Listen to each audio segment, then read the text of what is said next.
तो hello miss कागुराबाची के पिछले चैप्टर में हमने देखा था यहाँ पर जो चिहिरो होता है अपने कुरो से अटैक करता है सीधा सोजू के ऊपर, जहाँ पर वो क्लाउड गूगर और सोजू दोनों को काट डालता है। और इसी के साथ यहाँ पर न्यू चैप्टर की शुरुआत होती है, जहाँ पर जो सोजू होता है खून में पड़े हुए यहाँ पर जमीन में लेटे हुए बोलता है उसने क्लाउड गूगर को काट डाला, वो भी एक लीथल ब्लो के साथ। तो यहाँ पर हमें बैकग्राउंड में बताया जाता है कि चिहिरो ने ये काम कैसे किया।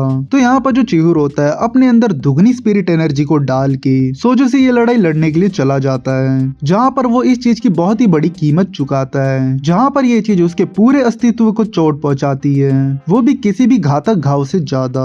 इतने में यहाँ पर जो सोजू होता है चिहिरो को देखकर कहता है, तुम्हें देखकर ऐसा लग रहा है तुमने भी बहुत बड़ी कीमत चुकाई है। मैं सोच रहा था कि मैं अपने सारे दाव लगा चुका हूँ अभी, और लास्ट में मैंने सोचा था कि मैं अपनी पूरी स्पिरिट एनर्जी यूज करके माई को समन करके तुम्हारे अटैक को काउंटर कर लूंगा, लेकिन मैंने ये चीज इमेजिन नहीं किया था कि तुम क्लाउड गूगर को ही खत्म कर दोगे। शायद मुझे लगता है इनचैंटेड ब्लेड ने तुम्हें चुना है। जिसको सुनकर यहाँ पर चिहिरो बोलता है, नहीं ऐसी बात नहीं है, इनचैंटेड ब्लेड ने तुम्हें भी चुना था। लेकिन इतना बोल के चिहिरो यहाँ पर अनकॉन्शियस होकर गिरने लगता है। इतने में सीबा सान आकर चिहिरो को पकड़ लेते हैं, और सीबा सान यहाँ पर चिहिरो से कहते हैं, तुमने बहुत बढ़िया काम किया है चिहिरो। इतने में हम देख पाते हैं सीबा सान के पीछे एक बंदा अपीयर होता है, और जैसे यहाँ पर सीबा सान का उस पर ध्यान जाता है और वो वहाँ से गायब हो जाता है। इतने में सीबा सान यहाँ पर चिहिरो से कहते हैं कि सोजू की जो आते हैं उसके पेट से बाहर लटक रही हैं, अगर वो कुछ मीटर और टिक पाया तो ये उसकी किस्मत होगी। लेकिन हम देख पाते हैं यहाँ पर जो सोजू होता है रेंगते हुए यहाँ पर कैसल के अंदर घुसने की कोशिश करते रहता है। इतने में सीबा सान आगे कहते हैं कि अब हमारे पास जरूरी जानकारी आ चुकी है, और वैसे भी हम सोजू को और भी ज्यादा टॉर्चर नहीं कर सकते हैं उसकी ये हालत में। तो तुम बताओ चिहिरो, क्या मुझे उसे खत्म कर देना चाहिए अभी? सीबा सान की ये बात सुनकर यहाँ पर चिहिरो बोलता है, नहीं मुझे नहीं लगता है कि इस चीज की जरूरत है। इतने में जो चार होती है यहाँ पर चिहिरो से कहती है, चिहिरो मुझे अपना हाथ दिखाओ, मैं इसे ठीक कर सकती हूँ बिल्कुल पहले जैसा।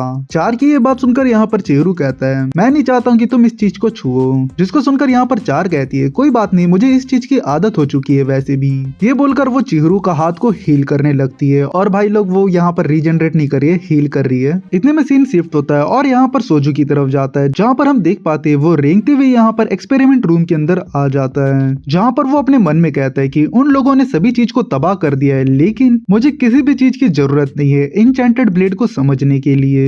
ये बोलकर वो ट्यूब को तोड़कर उसके अंदर का दातिन केसी को पकड़ लेता है, और यहाँ पर सोजू आगे कहता है कि मैं इस चीज को कंट्रोल कर सकता हूँ, मैं अब अपनी बची कुछ स्पिरिट एनर्जी को यूज करूंगा, वो भी मरने से पहले, ताकि मैं उसके इक्वल खड़ा हो सकूं। और यहाँ पर वो रोकू हीरा की बात कर रहा है, चिहिरो की नहीं। इतने में हम देखते हैं यहाँ पर जो सोजू होता है दातिन केसी को पकड़ने की वजह से उसके जो हाथ होते हैं वो फटना चालू हो जाते हैं, जिसको देखकर यहाँ पर सोजू अपने मन में कहता है, आखिर मैं किस चीज को मिस कर रहा हूँ? उस लड़के ने तो कहा था इनचैंटेड ब्लेड ने मुझे भी चुना है, तो आखिर ये किस चीज की प्रॉब्लम है अभी? तो इतने में सीन वापस से यहाँ पर चिहिरो की तरफ आता है, जहाँ पर हम देखते हैं जो चार होती है यहाँ पर चिहिरो का हाथ को हील नहीं कर पाती है। इस चीज को महसूस करके वो थोड़ा सा इमोशनल होने लगती है, लेकिन यहाँ पर जो सीबा सान होते हैं यहाँ पर चार से कहते हैं कि टेंशन मत लो चार, तुम इस चीज को इतना जल्दी मास्टर नहीं कर सकती हो। इतने में जो चिहिरो होता है यहाँ पर चार के सर पे हाथ रखते हुए बोलता है, बेवकूफी मत करो चार, तुमने मुझे पहले भी हील किया है जिसकी वजह से मैं इस लड़ाई को जीत पाया हूँ। इस चीज के लिए मैं तुम्हें और तुम्हारे पावर्स को थैंक्स बोलता हूँ। इतने में सीन यहाँ पर सोजू की तरफ जाता है, जहाँ पर जो चिहिरो होता है उसके बात को कंटिन्यू करते हुए बोलता है कि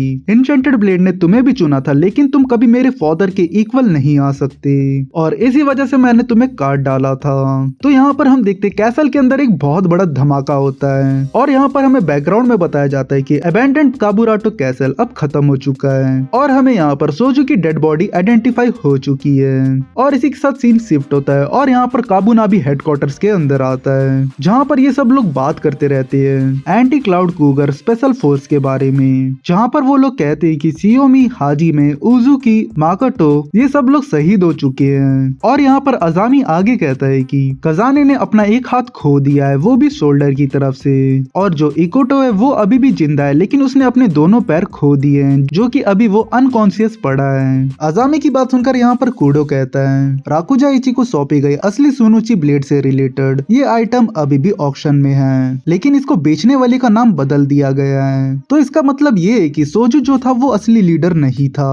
इतने में सीन वापस से शिफ्ट होता है और 10 दिन के बाद का सीन दिखाया जाता है, जहाँ पर ये लोग वापस से मीटिंग करते हुए बात करते हैं कि हमने अभी भी काइची को खोया नहीं है, और अच्छी बात ये है कि ऑक्शन से पहले हमने उन दोनों को रिजर्व कर लिया था। जिसको सुनकर यहाँ पर इजारू कहता है, हमें किसी भी हालत हालत में यहाँ पर सोनीची को रिकवर करना होगा। हागीवारा और बाकी लोगों का इसमें बहुत बड़ा कंट्रीब्यूशन है, जिसको सुनकर यहाँ पर यात्सुरी कहती है असली मुद्दा ये है कि इस काम के लिए हमें किसे चुनना चाहिए, वो भी क्लाउड गूगर के लाइफ टाइम कॉन्ट्रैक्ट के लिए। यात्सुरी की बात सुनकर यहाँ पर इचिकी पूछता है क्या हमने क्लाउड गूगर को हासिल कर लिया है। देखो भाई लोग, इसका आंसर तो आगे पता चलेगा इनके पास क्लाउड गूगर है कि नहीं। उससे पहले यहाँ पर लाइफ लॉन्ग कॉन्ट्रैक्ट के बारे में बताया जाता है। रोकुहिरा के सभी इंचेंटेड ब्लेड में एक लिमिटिंग मैकेनिज्म को डाला गया है। एक बार कोई इंचेंटेड ब्लेड पे अपना अधिकार जमा लेता है तो उस इंचेंटेड ब्लेड को वही इंसान यूज कर सकता है। लेकिन क्लाउड गूगर के केस में जो उसका प्रीवियस ओनर था वो मर चुका था, और ऊपर से इंपेरियल वॉर के टाइम इंचेंटेड ब्लेड को यूज करने वाले जितने भी मेंबर्स थे वो सब अब कामुनाबी के प्रोटेक्शन के अंडर है। जब तक वो लोग हमारे प्रोटेक्शन के अंदर रहेंगे तब तक इंचेंटेड ब्लेड को कोई यूज नहीं कर पाएगा उनके अलावा। इसी वजह से कामुनाबी का असली थ्रेट क्लाउड गूगर था। इतने में कासिन कहता है अनफॉर्चुनेटली अभी हमें असली मुद्दे पर ध्यान देना होगा, वो है कजाने माची की रिपोर्ट पर। क्योंकि हागीवारा के लोगों ने यहाँ पर सोजू को नहीं मार पाए, उसे कोई चिहिरो रोकुहिरा नाम के लड़के ने मारा था, और वो लड़का कह रहा है कि वो कोनोशिगा रोकुहिरा का बेटा है, और साथ ही उसके पास एक इंचेंटेड ब्लेड भी है जिसके बारे में हमारे पास कोई इंफॉर्मेशन नहीं है। तो यहाँ पर कासिन की बात सुनकर यहाँ पर कूदो कहता है हमने उस अबैंडन्ड कैसल की पूरी तलाश करी लेकिन हमें क्लाउड गूगर नहीं मिला वहाँ पर। मुझे लगता है कि चिहिरो रोकुहिरा ने उस ब्लेड को अपने साथ लेकर चला गया है। ये चीज हमारे लिए और सबसे बड़ी प्रॉब्लम हो चुकी है। जहाँ पर हमें अजाने का थोड़ा पास्ट का सीन दिखाया जाता है जहाँ पर वो कजाने से मिलने जाता है, और यहाँ पर अजामी कजाने से कहता है चिहिरो ने उन सब का बदला ले लिया है। अजामी की बात सुनकर यहाँ पर कजाने कहता है लेकिन असली प्रॉब्लम तो ये इंचेंटेड ब्लेड है, उसे इस दुनिया में नहीं रहना चाहिए। और यहाँ पर कजाने आगे कहता है कि आई एम सॉरी अजामी, मैं चिहिरो को आपके रिलेशनशिप के बारे में नहीं बताऊंगा, लेकिन मैं किसी इंचेंटेड ब्लेड को ऐसी रास्ते में घूमने नहीं दे सकता।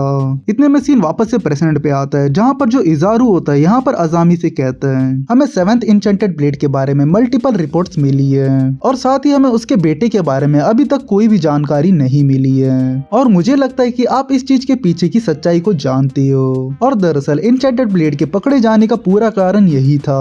ऐसा इसीलिए हुआ क्योंकि तुम रोकुहिरा के बेटे को छुपकर अपनी पनाह दे रहे थे। तो बताओ अजामी, ऐसा ही है ना? इजारू की बात सुनकर यहाँ पर कूडो बीच में बोलता है वो चिहिरो को पनाह इसलिए दे रहा था कि तुम्हारे जैसे लोग। ये चीज सुनकर यहाँ पर कासिन बीच में बोलता है रुक जाओ तुम लोग और अपनी बहस यहीं पर बंद करो। 3 साल पहले रोकुहिरा का मर्डर हो गया था।